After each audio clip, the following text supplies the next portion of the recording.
Outcome of the elections will be key in either advancing or torpedoing climate initiatives here and could undermine President Biden's efforts to portray the U.S. as a climate leader, climate change denying Republicans if they win overwhelmingly. For more, we're joined by Varshini Prakash, co-founder and executive director of the Sunrise Movement, which has been helping to get out the vote. Welcome back to Democracy Now! Varshini, we have a lot to take on here. Your organization, the Sunrise Movement, has always been a climate justice movement, combining the issue of climate crisis with human rights. At the UN Climate Summit, as we speak, we just heard the sister of Alaa Abdel al-Fattah demanding his release from prison, a political prisoner. And at the same time, she and other climate activists are talking about the critical importance of being serious about dealing with the climate. Can you put it all together for people here in the United States, and especially on this election day, what these elections mean not only for the United States, but for the world? Absolutely. And thank you again for having me here. We, as you have mentioned, we are up against a ticking time bomb of an unrelenting climate crisis and an economic crisis that is bearing down on working people and already hurting so many. This is not a domestic issue. This is a global issue. We have seen climate disasters like the hurricanes in Puerto Rico and Florida, the record heat waves all across Europe.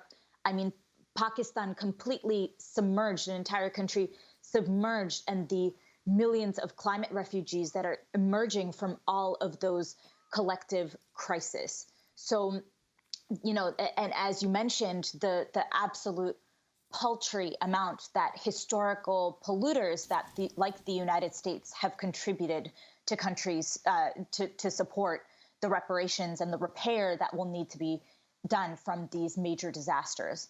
And so, you know, we have passed earlier this year one of the largest pieces of climate legislation ever passed by a single country.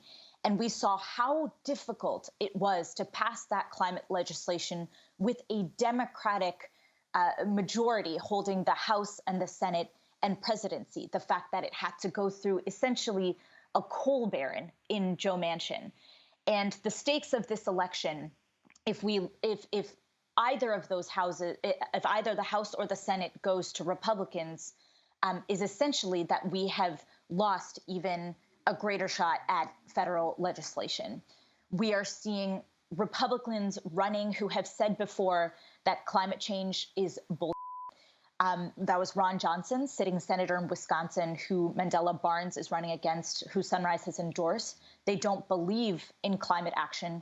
And that is why this election is so critical, because what is on the ballot is not Democrat versus Republican.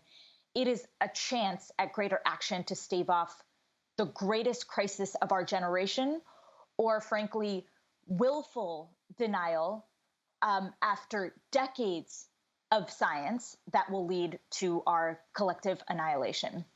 And so, you know, that is what is on the ballot today.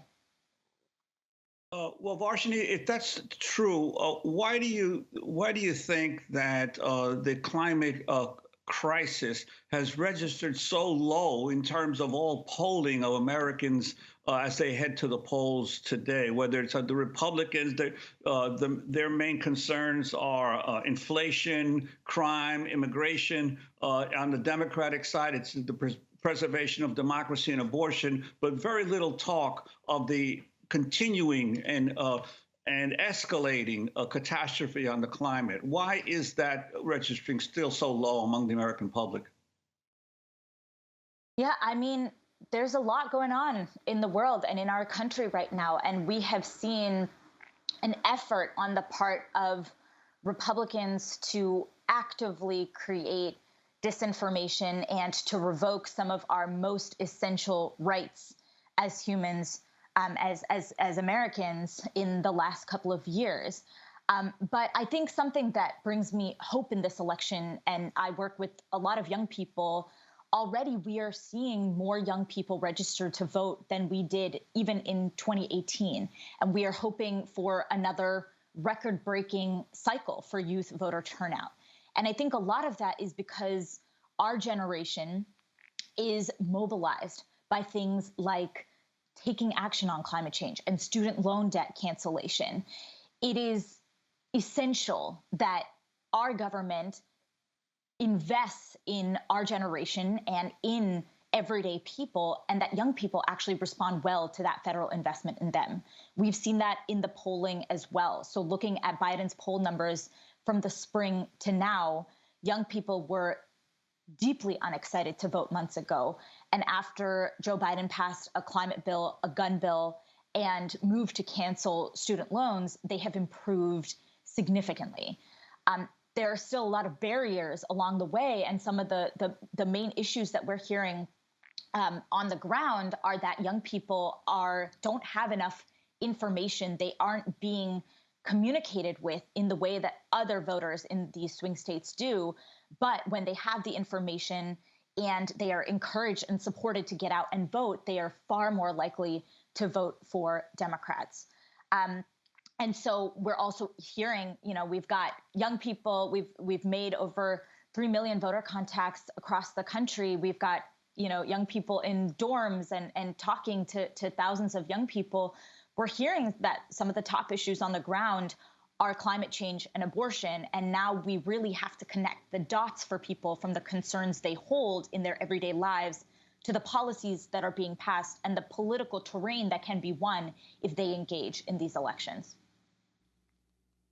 And can you talk about how both Democrats and Republicans are dealing with what seems to be a revival of the fossil fuel industry, largely as a result of the war in Ukraine? You have the fracking industry in the United States, of course, now rushing to provide more gas to Europe as Europe searches for more sources of energy to replace its Russian supplies. How are both Democrats and Republicans dealing with this issue of, how do you fight climate change while at the same time allowing new growth in the fossil fuel industry?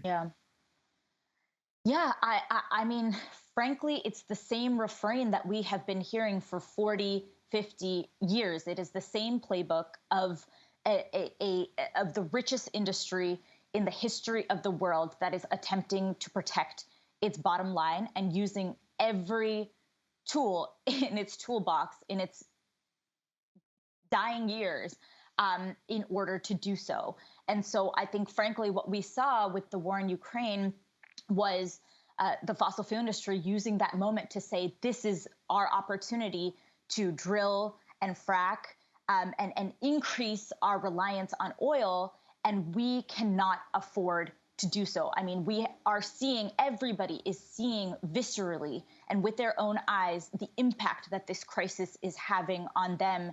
And it is only going to get worse from here. This is just the beginning. And so we cannot afford to have this moment be increasing our dependency on our addiction to oil and gas. We need to use this moment and push people like Joe Biden to declare a climate emergency, to utilize things like the Defense Production Act to ramp up the production of renewable energy and see it as, frankly, the largest national security threat that is posing, us as in America, as well as our global economy.